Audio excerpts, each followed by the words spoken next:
To listen to this blog post, follow the directions below.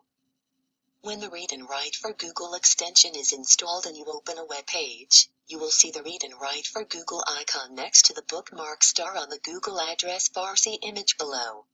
Click on the icon and the Read and Write for Google floating toolbar. See image below will appear. Click the tab again to hide the toolbar.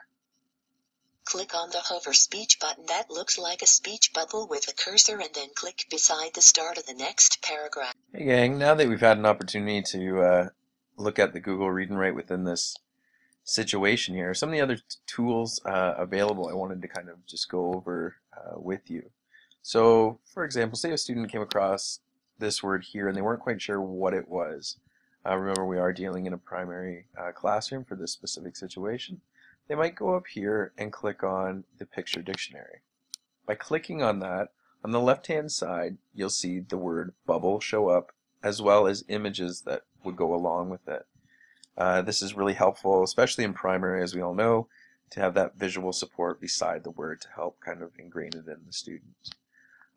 Perhaps they want to know a little bit more. They're doing a research project or they're reading about something interesting and they come across that word and they're not quite sure what that word means. Well, another option for them to do is to click on the dictionary picture over here, and it will a list of the nouns and verbs and possible meanings for bubble will show up on the left hand side. You can also use this to pull out the audio and have it read to them as well. Continuing on, over here, maybe they're interested in what the word bubble means or other interesting information about bubble. Well, they could click on the fact finder right here, and more information within Google search engine will pop up concerning bubbles, and the students can research further on that specific topic. As well, particularly in the French immersion class, as we're dealing with here, students are able to translate words back and forth between the languages, so they're just able to access that text easier.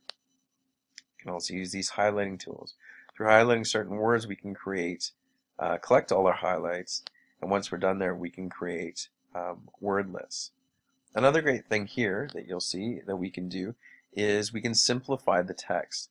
So a lot of the time you'll find, especially in primary and junior, students will have an interest in a specific age-appropriate topic, and yet the French language that usually goes along with it is far above the level that they're able to access.